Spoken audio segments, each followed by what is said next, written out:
सांगली हादरली. तरुणाचा खून करून मृतदेह बॅरेलमध्ये कोंबून विहिरीत फेकला. सांगली शहरात एक अत्यंत धक्कादायक आणि संतापजनक घटना समोर आली. एका 29 वर्षीय तरुणाचा निर्घृण खून करून त्याचा मृतदेह प्लास्टिकच्या बॅरेलमध्ये कोंबून पडक्या विहिरीत फेकल्याचा प्रकार उघडकीस आला आहे. या घटनेमुळे संपूर्ण परिसरात खळबळ उडालेली आहे. रोहित म्हैसाळे असे खून झालेल्या तरुणाचे नाव असून तो दलित महासंघाचे दिवंगत जिल्हाध्यक्ष उत्तम मोहिते यांचा जवळचा सहकारी होता. 26 फेब्रुवारी रोजी रोहितचे अपहरण झाल्याची माहिती समोर येते आणि त्यानंतर रोहितचा शोध सुरू असतानाच हा भयानक प्रकार उघडकीस आला.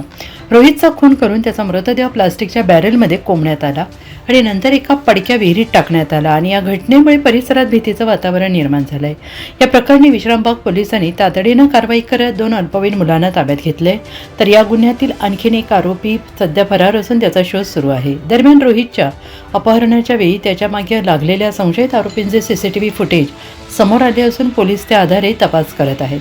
रोहितचा खून नेमका कोणत्या कारणातून केला गेला याबाबत अद्याप अस्पष्टता आहे. मात्र या प्रकरणाचा अधिक तपास विश्रामबाग पोलीस करत आहेत. विश्रामबाग पोलीस ठाण्याकडील मिसिंग एक व्यक्ती नामे रोहित मुकेश म्हैसाळे हा दिनांक 26 तारखेला मिसिंग झालेला होता. सदरबाबत पोलीस ठाण्याकडे तपास चालू होता.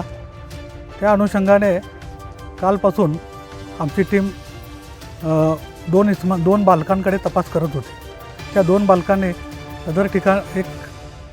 सदर मिसिंग व्यक्तीस मारून टाकले असल्याचं त्यांनी सांगितलेलं आहे. सदर मारून टाकलेलं ठिकाण हे विठ्ठलनगर येथील मार्टिन शाळेच्या पाठीमागील बाजूस असल्याचं त्यांनी दाखवलेलं आहे. सदर ठिकाणी आम्ही आल्यानंतर तिथं रेस्क्यू टीम बोलवली. त्यानंतर मारून टाकलेली विहीर जी आहे त्या विहिरीतून एक बॅरेल बाहेर काढण्यात आला आणि बॅरेलमधून मृतदेह बाहेर काढण्यात आला. तर त्या मृतदेहाची ओळख त्याचे मामा रोहित म्हैसाळेचे मामा यांनी तो मृतदेह ओळखलेला आहे. याबाबत विश्रामबाग पोलीस ठाण्यामध्ये गुन्हा दाखल करण्याची प्रक्रिया चालू असून अधिक तपास करीत आहोत. थँक्यू.